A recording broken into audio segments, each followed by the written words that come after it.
Hey everybody, welcome to GolfNewsRI, the podcast, episode 3. Delighted to be joined by Larry Lafauci. Larry, thanks so much for coming on today. Thank you for having me. So GolfNewsRI named you a player to watch in 2024. So I'm hoping that you live up to the hype. All right, so don't let me down. I'm just kidding. You're on an incredible run, which we'll get to. This year, for the first time, you're going down to the Gasparilla Invitational with Hamilton, Bobby Leopold, and Tyler Cook. 4 guys in the Gasparilla this year, which is pretty exciting. But just talk about being invited to that and getting an opportunity to go down there. And what I hear is a fun time. I've never played, obviously, but I hear it's a good time. We'll talk about that and getting into that tournament. Yeah, no, I'm definitely excited about it. I didn't get to play last year. I had a national sales meeting for my company out in Vancouver. So, that, and I was a little confused on the whole application process for some reason. But I was in Vancouver the week before. I would have never made it back and been ready to try to play. But I'm definitely excited to have another opportunity at it and to go with down there and see those guys. I love spending time with obviously I spent quite a bit of time with Mike here and gotten to know him. But I enjoyed the time I've spent with Bobby and Tyler. I have a good time with those guys. I've been paired with Tyler a few times over the last few years, so I've gotten to know him really well. And I enjoy spending time with him. We have a lot of laughs, and Bobby as well. I got to play with him in the Tri-States this year. So I'm just looking forward to the experience going down. I'm taking my family down. So, it's good to get away in the middle of the winter. And the golf part of it is, a bonus, and, you're either going to play good or you're not. There's really no in between this time of year. Yeah. I'm just looking for the experience. For you, when you're playing in a tournament kind of this early in the season, at least for us, is early in the season, how much prep are you putting into that? I mean, how much are the clubs out already? Are you hitting the simulator somewhere? Yeah. How much prep is going into this? Because obviously you're a competitor, right? Yep. You're going on there for fun kind of thing, but you want to compete, you want to play well. Yep. So how much prep are you kind of putting into this thing, even though for us it's January and there's snow on the ground? Yeah, no, right after Thanksgiving, I start, it's tough with the holidays, and obviously with my career, it's a busy time of year for me. But right around now, I started to just hit the gym, doing a lot of stuff in the gym with Mike Edwards, who's my golf PT guy. Sure, golf performance and physical therapy. Yeah. Country club. Yeah. So doing a lot of stuff with him, working on that. And then, whenever the simulator gets up here, and I've gone to X Golf a few times just to try to keep different movement patterns going. But, of course I want to compete and do well. But, you have to be realistic about what you're able to do right now. And there's just not a lot other than, indoor stuff. And you just really don't know how that's going to look when you get outdoors. But you guys are all in the same boat. You're all kind of, I know Hamilton's down in Florida now, or he was down in Florida anyway. But that's kind of the same thing for all you guys, right? All 4 of you guys are kind of going down there, kind of cold, so to speak, in more ways than one. Yeah, that's why it's always so challenging for anybody to go play on the road like that, because we don't play half the season. Now all of a sudden, these kids in Florida, they play daily, and not definitely. but you know what I mean? Yeah, no, definitely. I know Tyler's played a little bit this winter, but I know last week I think I saw on Instagram he was skiing, so I don't know what he's going to be doing. But I think we're all in the same boat, and the mass guys are too. But we're all trying to work on different things. Being addicted to golf, I drive my wife crazy because I'll be in the house and I'm always doing some type of golf move, or even when I'm out to dinner. So it's I'm always thinking about it. But again, you just have to keep your expectations kind of at a minimum at this time of year. We did a big story about indoor golf in 2023 about the rise of all these indoor golf places, whether X Golf or Inside Links or Golf 365 RI, my friend Peter's place. And could that eventually kind of help change the game for us up here? Not so much for me, but for us up here, when you have the opportunity to go to these simulators and get your numbers and at least swing the club a little bit. Do you think that eventually could help change the game? I don't know about change the game, but I think it definitely helps, in terms of preparation. Because there were, before this, you really didn't touch a golf club, or you swung in your garage for a little bit. But I definitely think it will help a little bit. I don't know about completely change it, but it definitely will give you a little bit more of a head start than you had before. And then being in the gym and doing the right things, I think that's the biggest thing you can do is just try to get your body right in the off season and try to perfect different movement patterns and work out. And, I'm trying to lose a little bit of weight, and, that's what I've been working on mostly, and conditioning my body to get ready for the season. When did golf start for you? What's the Larry Lafauci origin story? When did it start for you? When I asked John O'Clair this question, I had him on a few months ago, or whatever it was. And I said, when was that moment where you're like, okay, golf is gonna be my thing. However far that takes me, whatever it is, Yeah. but golf is my thing. When was that moment for So, you? so my father played a lot of golf. He played in college at PC, and he was a state public links champ at a very young age. So he was a good player. And I think he made the quarterfinals of the state am when he was 13 back in the day. So I grew up in a golfing family, and my father started taking me out when I was 4 years old to Triggs, and my grandmother lived down the street. That's where he kind of grew up, over there in Truckstone Avenue. So I used to go up with him a lot, and I think there was one time I was like 6 years old. My father took me on the 14th hole at Triggs, which is that short par 3 down the hill, and I hit a 3-wood from the tee, and I hit it like a line drive, and it went right up that chute, the middle there, and right on the green. And I guess ever since that point, I kind of fell in love with playing golf. And I love other sports. I mean, I love basketball and baseball and football and all those other things, but yeah, I'm kind of an undersized person. I'm not a big guy. So golf was kind of the sport that I knew I was going to kind of stick with and play. And then, obviously being up at Triggs when I was 9, 10 years old, my father used to get me up there. And then I stayed with my grandparents over the summers, starting at probably age of 11 to about 16 right before then I went to Metacomet after that. But for those years, I mean, as soon as school ended in June, I would pack my bags and go live at my grandparents' house near Triggs. And my grandfather would drop me off at 7 in the morning, give me like $10 to get through the day with lunch and everything. And he'd pick me up at 7 o'clock at night, come home to their house. My grandmother would cook me dinner and go to bed and start all over the next day. So I used to literally be at Triggs from 7 a.m. to 7 at night, playing, chipping, putting. And obviously Carl Augustine was great in, giving me an opportunity to work up there, park some golf carts at 12 years old. And I could play, however many holes I wanted, or as much golf as I wanted. So Carl really was kind of very influential in terms of my start in golf, with my father, and giving me that, us that opportunity. So yeah, that's how I kind of fell in love with the game, and then kind of just trickled into playing junior tournaments. And then when I got to Metacomet when I was 16, that's when really I started to really take it very seriously. And I saw you at the RI Golf Hall of Fame ceremony, which was here at Kirkbride, shocking here at Kirkbride. And you were talking about the Adamonises and how big they were for you, and how they kind of really. Dave Adamonis Sr. really kind of saved my life, because I didn't do very well in school. I unfortunately, when I was like 15 to like 17, I got in a lot of trouble in school. And it wasn't for anything academically. I just couldn't really stay in school because I was always getting in fights and getting in trouble and getting suspended. So it was not a good time for me in my childhood there with that stuff. But I really didn't have any options, and my grades were bad because I couldn't stay in school long enough. So I had to, when I was 18, I had to go to CCRI, took a couple of classes, but I was at Metacomet. I really started to take my game to the next level, but I had nowhere to go because of the past mistakes I'd made. But then Dave Adamonis called me. It was like February of 2000, and said, "I've got an opportunity for you. I'm taking over as the head golf coach at Johnson Wales University in Miami." And I'll be honest with you, I didn't even know, Johnson Wales had a campus down there.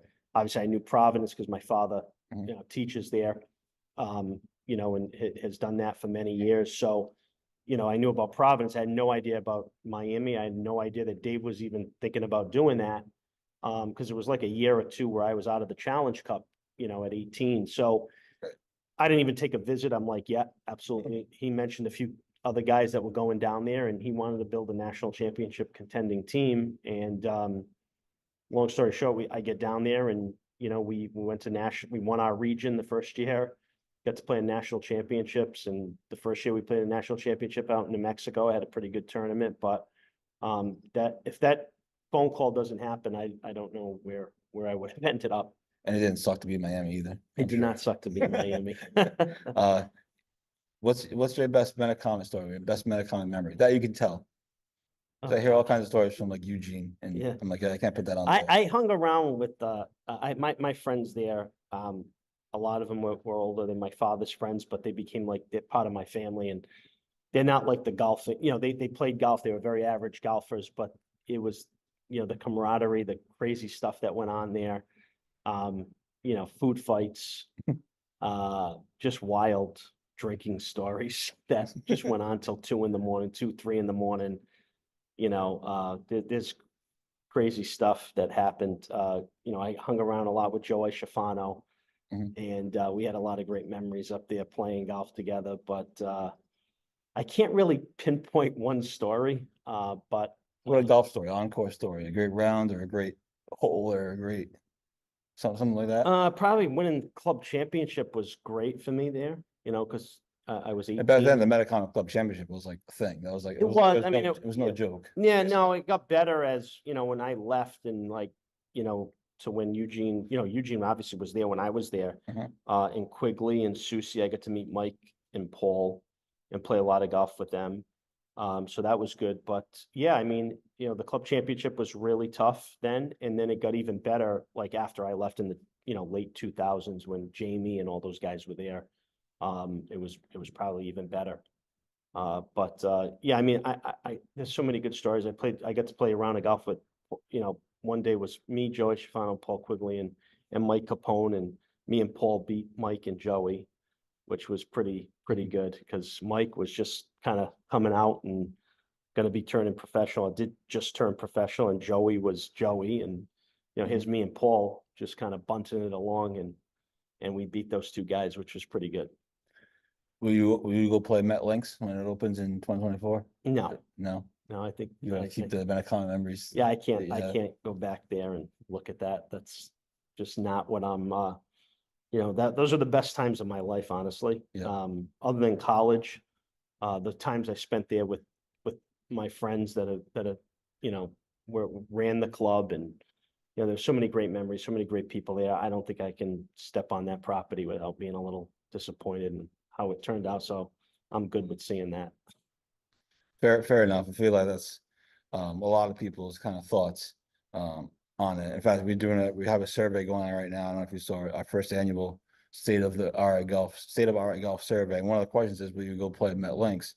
And as I hinted at yesterday on the post, it's like a 50-50 split through 140 participants. Oh, okay. So people are split on it. But Yeah, anyways, I'm not split on it. I'm yeah. not going. Fair enough, fair enough. So you do all that, and then you were telling me after I was talking to you on the phone one night, you was telling me that you kind of stepped away from competitive golf. Obviously, family and kids kind of took over, and then now recently, you know, you come back strong. You and Tommy McCormick, who I know you guys are tight, win the state four ball. You've obviously now won back-to-back RI Mid-Ams. You had the lead of the Burke this past year. I'm sure you think you probably could have closed that one out, but we can get into that. But that process to come back into competitive golf for you, and what was that like? What kind of, obviously your kids get older, you mentioned that to me, but what was that process like to get back into it? My senior year in college, I started to really kind of struggle with golf a little bit. I got way too mechanical. I started working with a bunch, you know, I was really blessed to work with a lot of great instructors down in Florida, Jim McLean, Mike Bender, and I just got too mechanical. I started to struggle, and I knew golf obviously wasn't going to be an option for me professionally. So I had to kind of get my career going. Started working at Johnson and Wales when Coach Adamonis got sick. And I ended up taking over the golf program from him, unfortunately, when he passed away. And the golf program at that time, because Coach was ill, was kind of deteriorating, but I was able to keep it alive. And, you know, I think people thought that, oh, still in Miami. I'm the director of golf at a golf program, that you must be playing a lot of golf, but you don't. And, you know, it was all about getting that program up and running, you know, and then I get married, and then, you know, have kids, and, you know, it just was like, I couldn't dedicate the time to it. And, you know, if I couldn't dedicate the time, then what am I doing? I'm not going to get the results that I'm looking for. And it's kind of unrealistic. And even when I moved back, I ended up moving back here after I left running the golf program for 4 years at Johnson Wales. When I moved back here in 2013, I had called Paul Quigley. I was in California at the time, working for Amgen, and I was out at a meeting, and I just called Paul and I was like, hey, you know, I'm thinking about coming back and playing golf. And the first thing he's like, well, how much time can you dedicate to practicing? And I'm like, okay, that's a problem. So, and his advice, I mean, he's always given me good advice.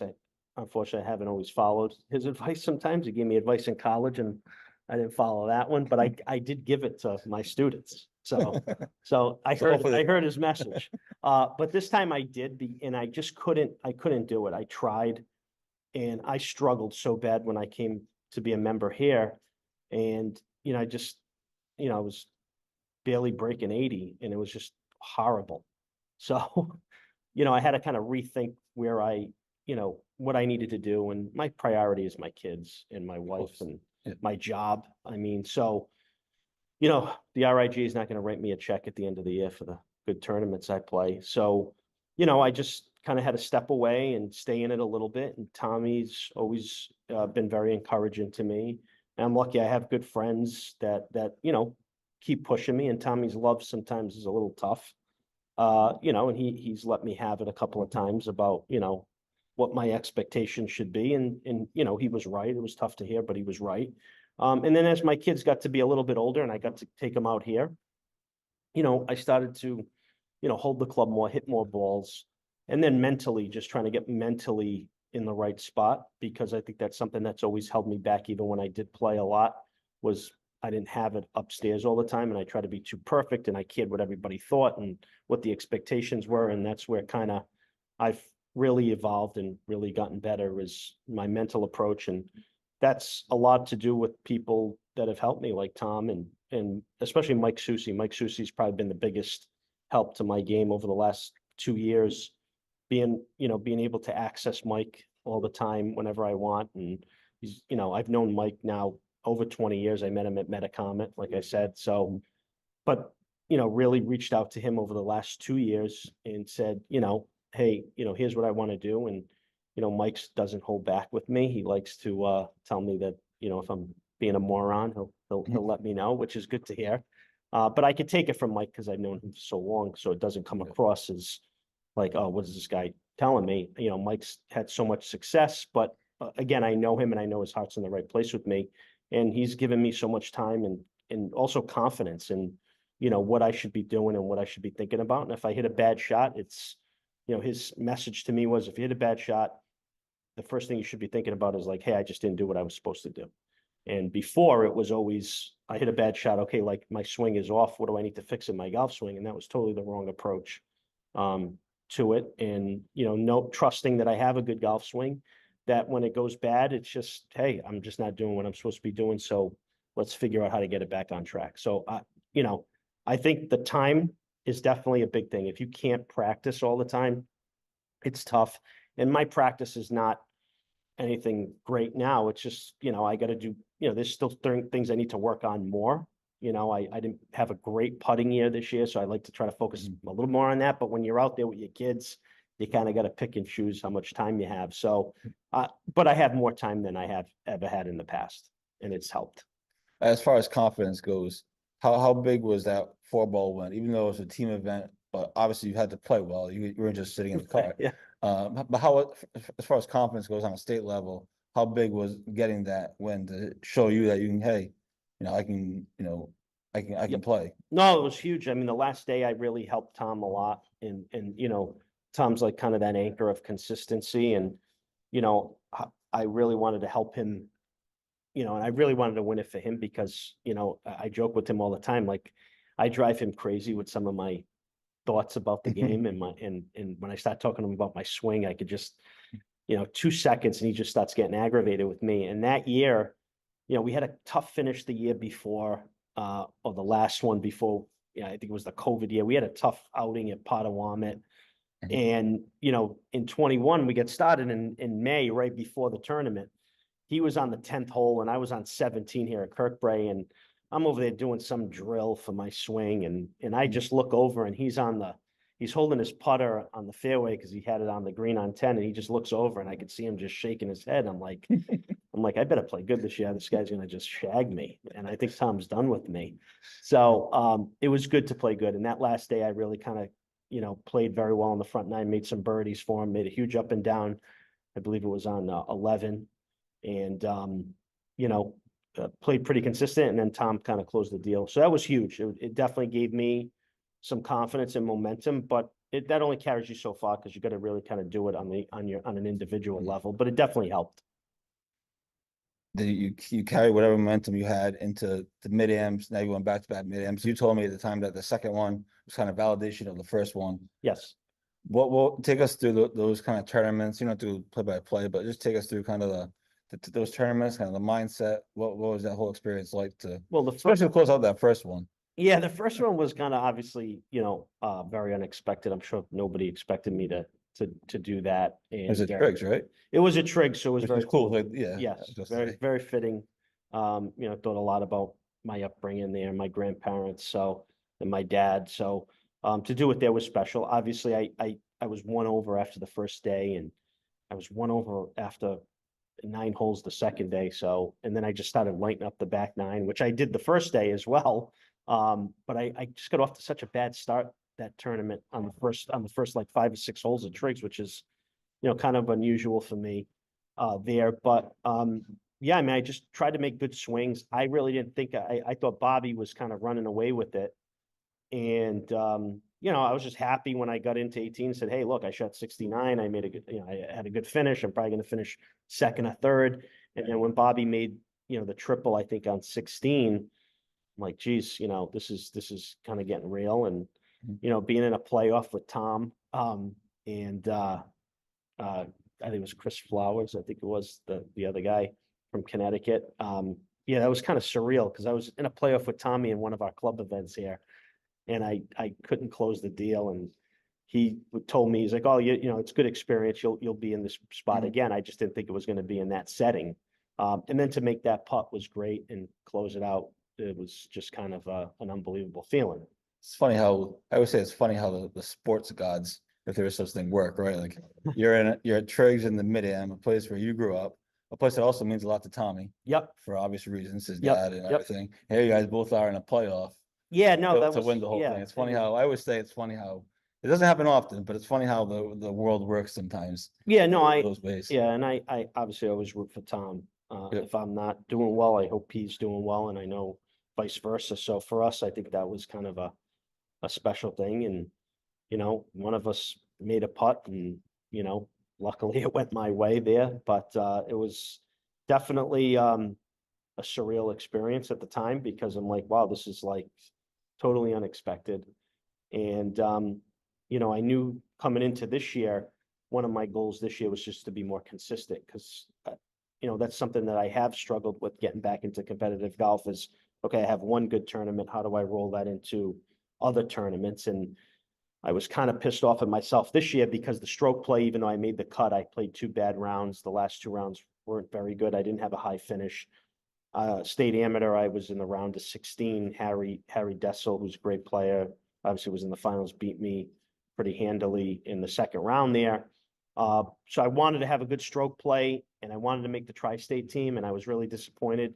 Even though I made the cut, it's still like, hey, I need to be more consistent because if you look at all the top players in the state, that's one thing that they really are is they're consistently in the top 5 or 10 every year. It's the same guys.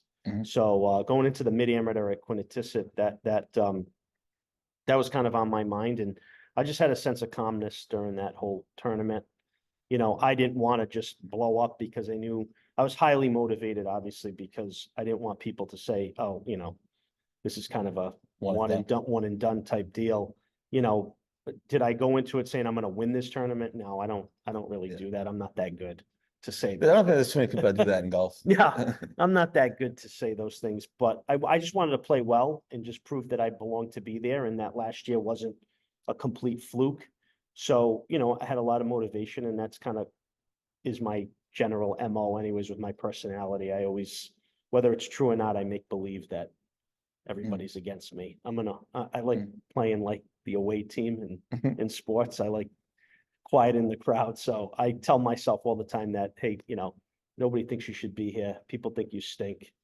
Whether that's true or not, that's what I tell myself. And so I just went into it just really calm and try to play well. And like I said in my interview with Joe McDonald, just try to keep it one shot at a time. And it was tough conditions. And to do that and to lead wire to wire was really kind of a exclamation point on that. Wasn't the wind like crazy or something? Wasn't it? Yeah, the crazy wind was something like tough, but the tough part about, you could manage through that, but the greens were just, I mean, those are some of the toughest greens. I mean, even in the heyday of Metacomet,